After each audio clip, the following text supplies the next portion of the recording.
सर्वे भवन्तु सुखिनः, सर्वे सन्तु निरामया, सर्वे भद्राणि पश्यन्तु, मा कश्चित् दुःखमाप्नुयात्।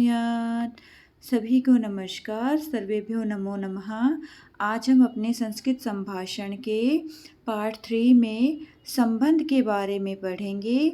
संबंध में हम संबंध कारक पढ़ेंगे, जिसमें हम पढ़ते हैं विभक्ति चिन्ह का, के, की, रा, रे, री।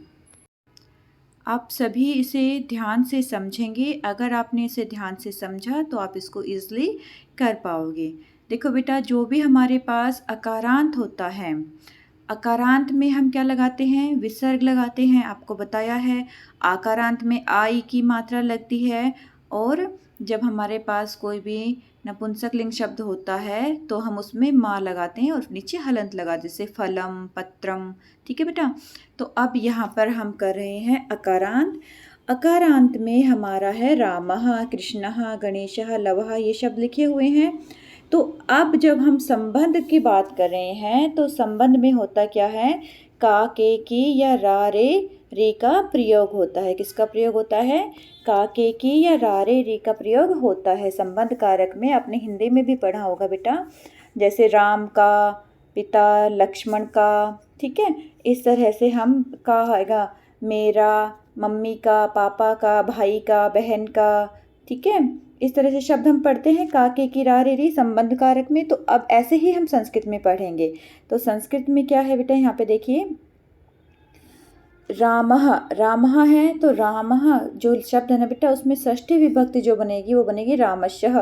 जैसे आपको बालक शब्द रूप याद करवाया था तो बालकशः बना था, ऐसे ही राम के षष्ठी विभक्ति क्या बनेगी? रामशः। कृष्ण की कृष्णशः, गणेश की गणेशशः, ऐसे ही लवशः, अर्जुनशः, मेघनाथशः।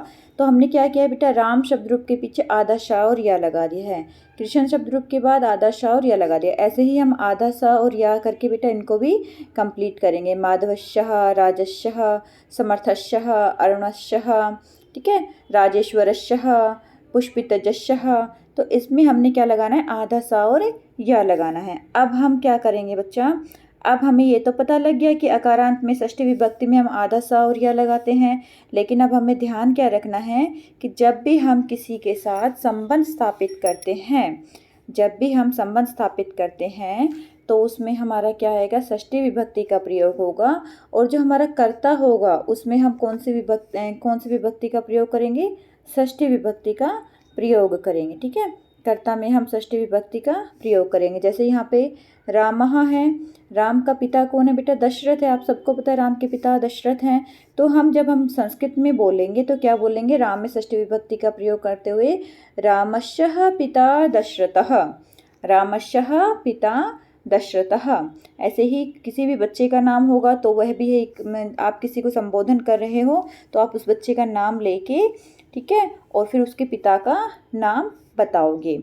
ऐसे जैसे ही कृष्ण के पिता का नाम क्या है? वसुदेव जी हैं, तो हम ऐसे करेंगे कृष्णशः। अब इसमें हम ऐसे, जैसे यहाँ पे रामशः कर्ता में आधा सा और या लगाया ना, ऐसे ही हम सब में आधा सा और या लगाएंगे। कृष्णशः पिता वासुदेव, गणेशस्य पिता शिवः, लवस्य पिता रामः, अर्जुनस्य पिता पांडुराजः, मेघनाथस्य पिता रावणः। तो ये आपको क्लियर हो गया होगा कि हमें क्या करना है? कर्ता में आधा सा और या लगाना है, और फिर हमें जो अपना संबंध स्थापित करना है वो लिखना है, जैसे रामस्य पिता दशरथः। ठीक है बेटा, ये हमारा अकारांत है, पुल्लिंग में है। और ऐसे ही अब हम इसको उल्टा करें। अब हमने किया था राम का राम का पिता दशरथ, अब हम पुत्र कर रहे हैं। ठीक है, अब हम क्या कर रहे हैं? पुत्र कर रहे हैं। देखो, दशरथः, अब दशरथ का पुत्र राम, तो हम षष्ठी विभक्ति किस में लगाएंगे? दशरथस्य में लगाएंगे, क्योंकि यहाँ पर इस वाले इन सब पुल्लिंग को लेंगे। अब हम यहाँ पर हमारा कर्ता अब ये हो गया दशरथ, वासुदेव, शिव, राम, पांडुराज और रावण। तो अब हम क्या करेंगे? पुत्र के बारे में बता रहे हैं। तो अब संबंध किसका है? दशरथ का संबंध, दशरथ का पुत्र राम। पहले हमने क्या किया था? राम का पिता दशरथ। अब हम बोल रहे हैं दशरथ का पुत्र राम। आप इसको एक दो बार समझोगे ना बेटा, अच्छे से समझ में आ जाएगा। तो हम इसमें षष्ठी विभक्ति लगाएंगे।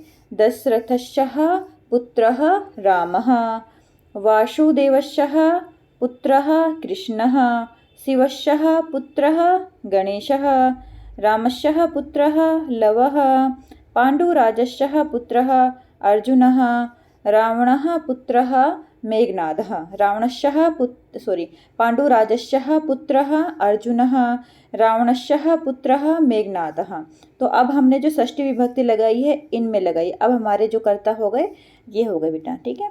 कर्ता में हमने षष्ठी विभक्ति का प्रयोग किया है। आ गया होगा समझ में बेटा किस तरह से हमने संबंध स्थापित करना है, ठीक है। अब इसी में ही हम कर रहे हैं नपुंसक लिंग में। अब ये सारे हमारे क्या है बच्चा, नपुंसक लिंग के शब्द हैं। कौन कौन से देखो, बताया था नपुंसक लिंग में हमेशा माँ के नीचे हलंत होगा। पंचतंत्रम ये कहानी है, गोदानम ये भी कहानी है। पंचतंत्र किसकी है, विष्णु शर्मा की। गोदानम प्रेमचंद्र की। महाभाष्य है पतंजलि की, ठीक है, ये भाष्य है। महाभारत ये है वेद व्यास जी का। रामायण वाल्मीकि जी की है। मेघदूत कालिदास की है। तो अब हम कैसे करेंगे, इनका संबंध कैसे लिखेंगे, इनकी रचनाओं से, जो इन्होंने ये रचनाएं की हैं इनकी रचनाओं से कैसे संबंध स्थापित करेंगे। अब देखो पंचतंत्रशः, अब हम उसको पुल्लिंग में कर देंगे क्योंकि हमारे जो नपुंसक लिंग है ना बेटा उसके दो ही विभक्ति प्रथमा और द्वितीय ही चेंज होती है। पहली दो विभक्ति चेंज होती है प्रथमा और द्वितीय, उसके बाद तृतीय विभक्ति से हमारा सेम पुल्लिंग जैसा ही होता है। जो शब्द रूप होता है वो पुल्लिंग की तरह ही चलता है।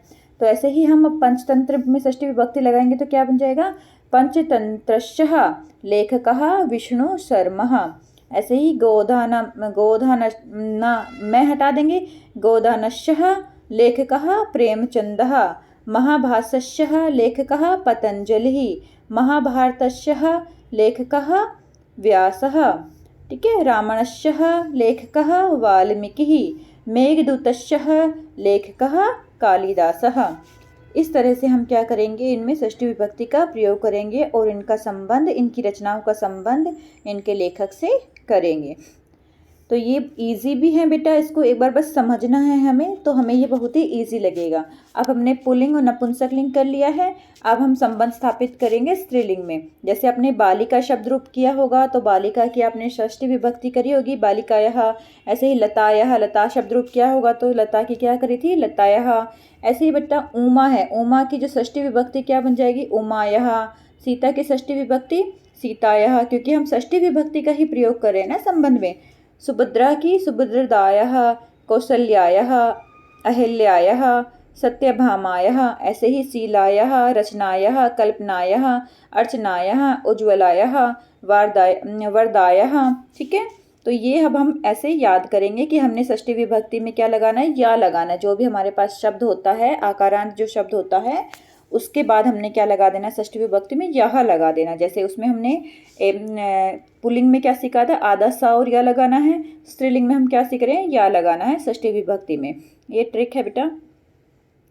तो अब आपने शब्द रूप वैसे काफ़ी याद किए होंगे। तो इस तरह से अब हम यहाँ पर आते हैं उमा पति शिव। उमा का पति शिव, उमा पति शिव का मतलब क्या हुआ, अंडरस्टूड है कि उमा का पति शिव, ठीक है। उमायः पति ही शिवः, उमायः पार्वती का नाम उमा है ना बेटा, तो यहाँ पर हम उमा आकारांत शब्द रूप का यूज़ कर रहे हैं, तो हमने पार्वती का उपनेम लिया है उमा। उमायः पति ही क्या आ जाएगा, उमायः पति शिवः, सीतायाः पतिः रामः, सुभद्रः पतिः अर्जुनः, कौशल्यायाः, अब इसमें सुभद्रायाः कौशल्यायाः पतिः दशरथः, अहल्यायाः पतिः गौतमः, सत्यभामायाः पतिः कृष्णः। तो इस तरह से हम क्या करेंगे, स्त्रीलिंग शब्द रूप बनाएंगे, स्त्रीलिंग में संबंध स्थापित करेंगे, ठीक है। उमा का पति शिव, सीता का पति, सुभद्रा का पति अर्जुन, ठीक है बेटा। तो अब हमने याद रखना है कि जब हम स्त्रीलिंग में षष्ठी विभक्ति का प्रयोग करेंगे तो या लगा देंगे। अब हम इसका अपोजिट कर रहे हैं। अब हम इसका अपोजिट क्या कर रहे हैं, अब हम कर रहे हैं शिव, ठीक है। शिव की पत्नी उमा, ठीक। अब हम अपोजिट करें शिव की पत्नी उमा, तो अब हमारे पास षष्ठी विभक्ति किस में लगेगी, कर्ता में लगेगी, क्योंकि अब हमारा कर्ता शिव हो गया। पहले हमारी जो कर्ता थी वो उमा थी, ठीक है। उमा सीता सुभद्रा थी, लेकिन अब हमारा कर्ता क्या हो गया, शिव हो गया, क्योंकि शिव की पत्नी उमा, शिवस्य पत्नी उमा। ऐसे ही रामस्य पत्नी सीता, अर्जुनस्य पत्नी सुभद्रा, दशरथस्य पत्नी कौशल्या, गौतमस्य, ठीक है, गौतमस्य पत्नी अहिल्या, कृष्णस्य पत्नी सत्यभामा। ठीक है बेटा, तो ये एक बार आप अच्छे से इसको रिवाइज करोगे तो आपको और भी क्लियर हो जाएगा। और अपने यहाँ पे अपने घर परिवार के जितने भी सदस्य हैं, उनके चाचा चाची, मामा मामी, भाई भाभी, तो जो भी आप संबंध है जिसके भी साथ, तो आप उसका संबंध स्थापित करके देखना, बहन भाई। ठीक है बेटा, इस तरह से आप करने की कोशिश करना, और आपको कोई भी दिक्कत आए तो आप मुझसे पूछ लेना। अब हम कर रहे हैं आकारांत में ही, स्त्रीलिंग शब्द में ही ई की मात्रा। अब हमने वहाँ पे आकारांत किया था, अब यहाँ पे इकारांत कर रहे हैं। ठीक है बेटा, ई की मात्रा आ गई तो इसका मतलब इकारांत है, आ की मात्रा थी तो आकारांत है। अब इकारांत में जैसे हमने नदी शब्द रूप याद किया हुआ है, तो नदी की षष्ठी विभक्ति हमारी क्या बनती है, नद्या। ठीक है, नदी की षष्ठी विभक्ति हम क्या लिखते हैं, ऐसे लिखते हैं, न आधा द यह, नद्या। ठीक है, या फिर हम ऐसे भी लिख देते हैं बेटा, लेकिन पढ़ते हम नद्या ही हैं। ओके, तो ऐसे ही अब हमने यहाँ पर करना है कुंती, क्योंकि हमारा ये क्या है, इकारांत है।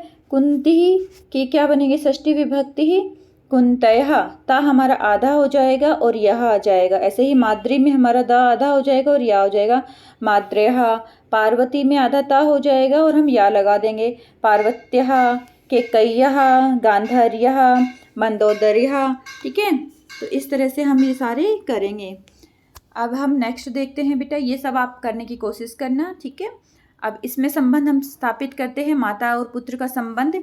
जैसे माद्रायाः पुत्रः नकुल है, माद्री का पुत्र नकुल, या हम ये भी बोल सकते हैं माद्री पुत्र नकुल, या हम माद्री का पुत्र, क्योंकि का जो है ना बेटा, वो संबंध वो अंडरस्टूड है कि हाँ भाई उसका संबंध है, वो माता पिता का संबंध, पिता के साथ संबंध है, पति का संबंध है, पुत्र का संबंध है, तो वो संबंध अंडरस्टूड होता है, पता होता है हमें। तो हम का लगाएं, काके की लगाएं या ना लगाएं, एक ही बात होती है। तो अब मैं ये भी बोल सकती हूँ माद्री का पुत्र नकुल, या मैं बोल सकती हूँ माद्री पुत्र नकुल, कुंती पुत्र अर्जुन या कुंती का पुत्र अर्जुन, एक ही बात है। ठीक है बेटा, लेकिन हमने अब यहाँ पर क्या करनी है, हमारे पास जो अब करता है वो सारे क्या है, ये हैं। तो माद्री की षष्ठी विभक्ति माद्राया, अभी पीछे आपको बताया है, कुंत्याः, पार्वत्याः। ठीक है, ऐसे ही केकय्यः। तो अब हमने ऐसे ही याद करना है, इनको षष्ठी विभक्ति लगाने हैं। माद्रायाः पुत्र नकुलः, कुन्त्याः पुत्र अर्जुनः, पार्वत्याः पुत्र गणेशः, केकय्यः पुत्र भरतः, गांधार्याः पुत्र दुर्योधनः, मंदोदर्याः पुत्र मेघनादः। ठीक है, तो इसको आप अपनी नोटबुक में भी लिख लेना बेटा, और अपना कार्य कर लेना, इसको अच्छे से समझ लेना। ठीक है बच्चा, धन्यवादः, पुनर्मिलामः।